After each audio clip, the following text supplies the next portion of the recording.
Welcome to the Investor Fuel Real Estate Investing Show, where I interview the nation's top real estate entrepreneurs, industry leaders, and other amazing entrepreneurs to help educate and inspire you to take your business and your life to the next level.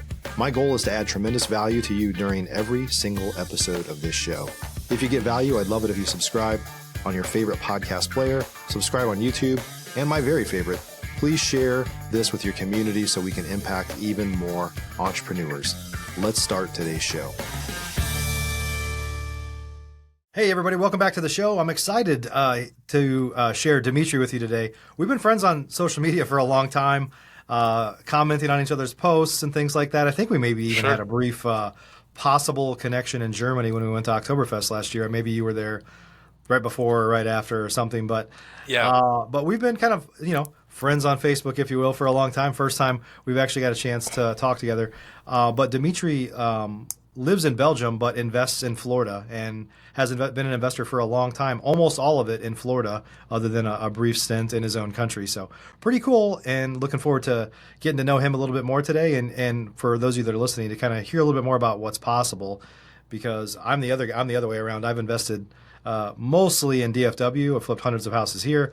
But I live here and I work here, and so it's a pretty inspiring story. So anyway, Dimitri, great to have you here. Yeah, absolutely. Thanks for having me. It's nice to have a chat with you. I just mentioned before we went live here that I've been a follower from you since your early days from the Flip Nerd, and nice.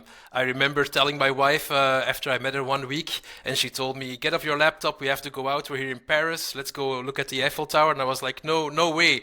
I'm finishing my show here with the Flip Nerd." So I definitely have been a great fan of your podcast and your content for a long time. So I appreciate that, man. Yeah. It's fun to get to meet new people, and it's fun to. I've for some reason for a long time I've always been the connect. Obviously I run the Investor Fuel Mastermind as well, so I've always been a connector, the person that's kind of pulling people together and getting to know people. And podcasting is a great way to do that. And that's I've been doing it since 2012, so with over like 13 years now.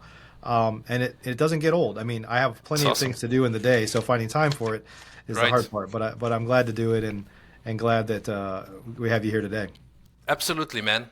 Let's get started. So tell us about your background a little bit. I know you live in Belgium, and you told me up front that you started investing in Belgium, but there was a lot of government BS.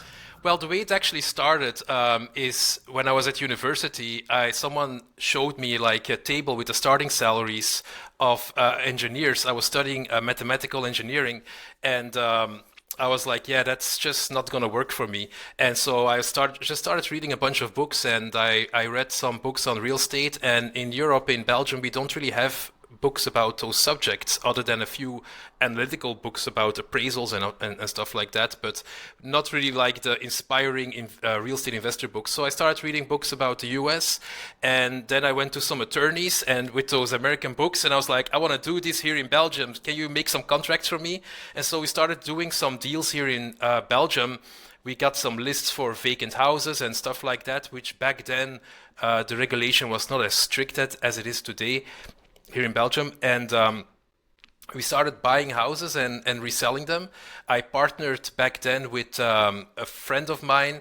His brother had a construction company. He had cash sitting around, so that was not an issue. We didn't need to use mortgages or nothing like that. So we just, very simple business model. We would buy them for, 60, 70 cents on the dollar, sell them on the market, and we would make a good profit on it.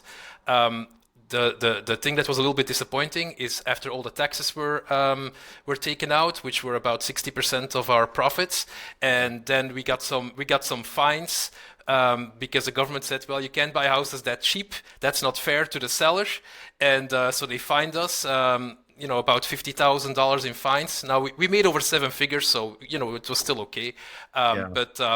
But then I started doing it in the US, so I literally took 2 suitcases in 2016. I went to the United States, to Orlando, and I just started, applying everything I learned, which was actually much easier in the United States than in Europe. So I started, writing a bunch of letters to code violations, and I got within 2 weeks a mobile home on 2.5 acres in Andorra. 4162 Laughlin Road. I bought it for 50, sold it for 80, And then I just started doing deals all over Florida, and I've been doing it ever since. So, Yeah, the rest is history.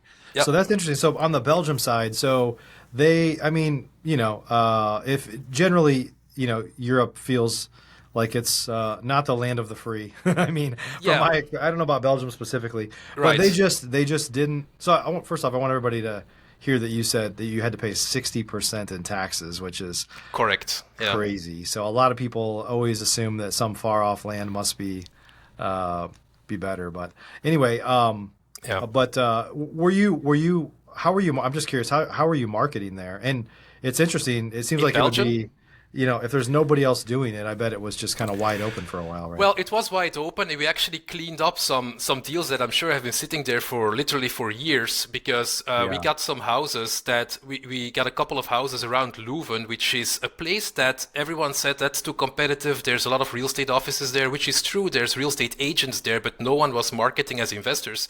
So we got some houses that we bought for 70, sold for 180, bought for 50, sold for 160, and we got a couple like those. About half a dozen like those, and so the market was really wide open for a while. The way we marketed it is we sent a bunch of letters to vacant houses. And then we also handed out flyers, and we actually handed out over 1 million flyers within 18 months, door to door. So that's how we got 50 to 100 phone calls every day, and we just kept going at it. Back then, I was tutoring mathematics, and I remember I would be done working at about 10 p.m. And then I would put my sports shoes on and I would literally go out. I would hand out a few thousand flyers before going to bed. And, I remember one time at 2 a.m., someone called the police on me because I was still doing flyers door to door back then. And, but it was a great experience. Like we did well with it. And it was a good start good start of the career. So, Yep. Yep. So you jumped into Florida and you started focusing on houses, right? And you did that for correct. a while, right? Yeah, about 2016 to 2020, up to about Corona, I did about 150 houses that I wholesaled and double closed. Okay. Yeah. And you were focused on what was your primary method of lead gen?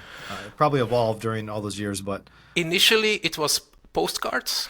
Postcards in the year 2016 and 2017. Postcards was like an uncovered something like nobody was. I mean, people were doing it, but not as many as a couple of years after that. yeah. So you would literally, I remember very well, I would send out a batch of 10,000 postcards at once, and I would lock myself up in my room for a week. And I would probably lock up like 3, 4, 5 deals in a matter of a week or two, because you get all these leads coming in, hundreds of leads. And back then you could still do that, but then throughout the years the response rate would drop. And then I started following Brent Daniels in 2018, and he started talking about cold calling. So that's when I shifted from postcards to cold calling. And it was the same story. Not too many people were doing it. You could get houses just calling a tax delinquent list. You could get houses like at half of retail value or as is value, and you could just make big assignment fees. And then during Corona, things changed again when land became very interesting, when everybody started building. So Yeah. So when coronavirus hit, then you started shifting into land. yeah, correct. I started shifting into land. There was a brief period for about a year where something very unique worked, where I started doing email marketing directly to sellers. So when you would skip trace with a lot of companies, they give you phone numbers, but on top of that, they give you email addresses. And Right. everybody sort of disregards the email addresses. But back then, you could connect a couple of apps just with a Gmail address, and you could do with a mail merge. With a mail merge email, you could just send out thousands of emails at once. Like GMass, is that what you were using? No, not Gmail. I was using mail merge something like a very Okay. cheap thing, like $30 a year. But you Yeah. could send 500 emails a day, and you would get like dozens of replies every day. And that was like an awesome period because it was very easy. But then on top of that, I also cold called people with lands that were a little bit more expensive. Yeah. So, yeah. And the reason for switching to land is, I mean, I guess obviously Florida has seen a massive influx of population from Right. the coronavirus time. on. It's obviously very business friendly, but they were, one of the only states that was kind of wide open during coronavirus, and a lot of Right. people were just flocking. Is that really what was driving the land values up? Was just the influx of population, you think? Yeah, I think also just a combination of influx of population, money losing its value pretty quickly because, as we're talking today, gold hit $3,000 an ounce. Like everything is just going up, right? But Right. the combination of the devaluation of money and an influx of population, and also just, as a consequence of that, houses being built, so builder demand went up dramatically. And a lot of land values, a lot of people don't know this, but a lot of land values, they just doubled within months and tripled within a year. So Yeah. there was a brief opportunity there where some people might have listed their piece of land, let's say for $10,000 a year earlier, and it wouldn't sell. And now I'm here and I'm like, hey, I'll pay you the full 10,000 that you were asking for last year.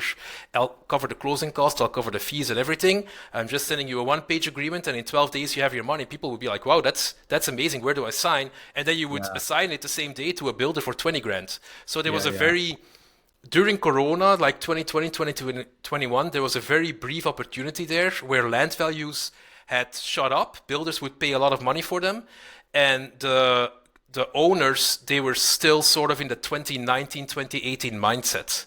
Right. So that's where there was. That's why it also was easy to do a lot of deals. You could easily do 10, 15 deals a month just by yourself, or maybe with a very Yeah. small team. So Yeah, and I guess interest rates were driving that too. It was like it was driving yeah, building. It was driving.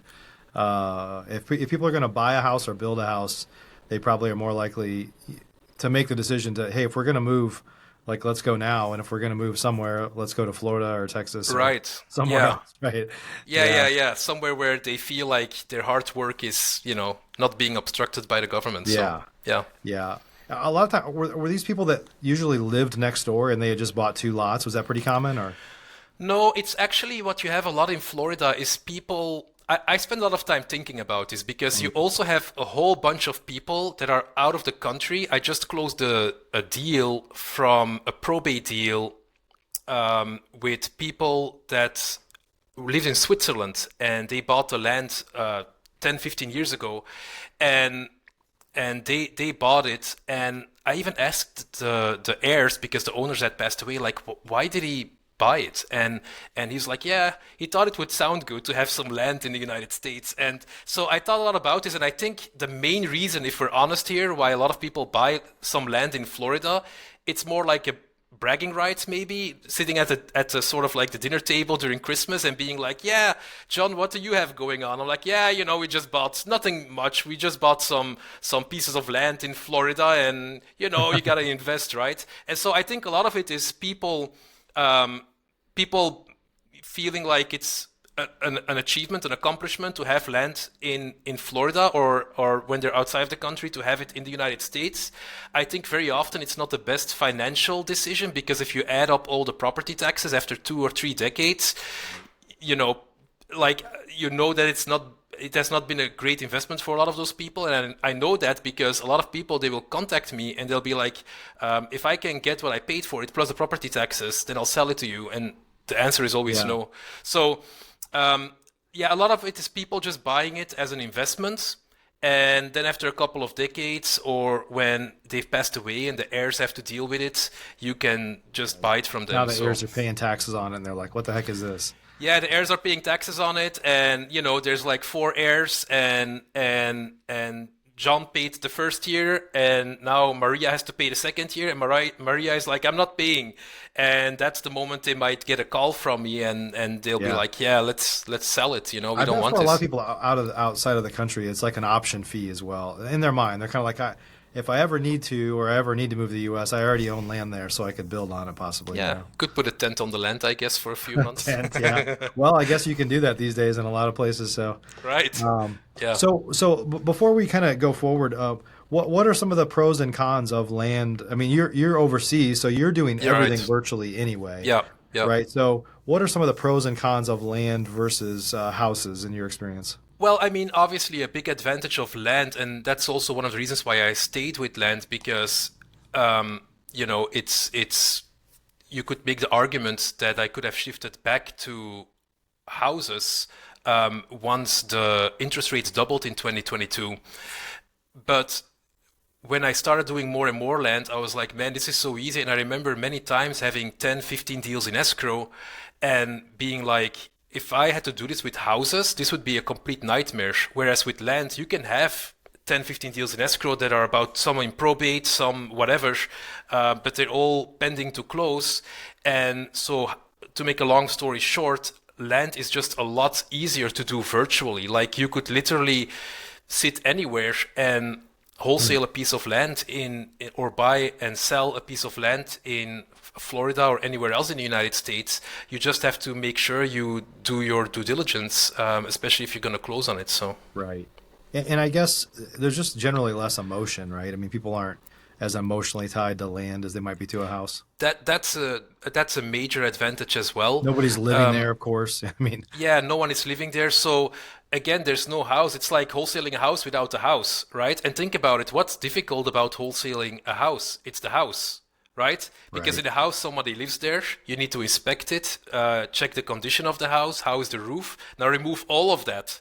And that's when you're doing a piece of land. So it's like, Yeah. it's worth 100. I got it for this price. I'm selling it for this price. Done. That's it. Yeah. So And let's talk a little bit about dispo of that land. So you're sure. primarily selling this to builders. Is that who you're selling to? Yeah, if you're getting like a piece of land that is maybe not the highest value and you sort of get like an okay deal on it, but not an amazing deal, then the easiest thing is to just assign it to a builder. You make your, $10,000, $20,000 on it. You also have what you have a lot in Florida in the markets that have a lot of pieces of land is professional land flippers, and they'll buy a piece of land that is retail 100,000, and they'll buy that from you for 80 or 82 or something, over 80%, around or over 80% of retail. And that's a pretty good deal, because even if you would close on it and resell it yourself, you still have to pay 6% to an agent, some closing cost and everything else. So you're really losing only 10% by just assigning it to a land flipper. So you can assign to land flippers, you can assign to builders, and you can find those in the public records. You can just pull up a list with all the land records in a certain county, and you'll see certain names appear very often. Sure. You skip trace the LLCs. If I have a deal that's a big deal, then I just close on it and I list it on the MLS. For example, I just closed a deal a few weeks ago, bought it for 5, sold it for 50. There was a massive mortgage on the lot that my title company was brilliant enough to get a payoff from the bank. Not a payoff, but I forgot the right term. It's not a payoff, but it's like something where the mortgage can be removed, because it was a very old mortgage and we got rid of it. And that's why we also got it so cheap. And so in a situation like that, you just want to close on it and list it on the MLS. So that's also a very good strategy. Another thing you can also do in Florida, if you have the right verbiage in your contract, is you can just sign a contract with the seller, and then you can, if you have a long closing, which you typically have if you need to solve some title problems, you can list on the MLS and then just double close, and you don't even need to use your own money or transactional funding. You can just double close with the funds of the end buyer. So I did a deal exactly like that last month. And made almost $100,000 on, because you can. It's amazing. You can sell at full retail. You're not using any of your money, and that's also a disposition strategy that I really like using. So Yeah. I guess it also helps that you're not using it's not, you're probably doing more B2B stuff instead of B2C. So there's all this consumer protection kind of junk, especially if it was like an FHA loan or something. You're not using traditional loans like FHA loans or even mortgages on this. This is more probably cash or cash business, like development type loans and stuff. It's only cash. So all the buyers, they're only cash. If I have I remember the deal that I sold that I just mentioned, where I double closed on the MLS. I had an offer that was about $20,000 higher, and it was contingent on a loan. But looking at their terms and conditions, I was just like, nah, we'll go with the cash offer, because it's not worth it, So Yeah. Yeah. in terms So of we were dealing with talking it. ahead of time. So you started, obviously you moved into land. We talked about that.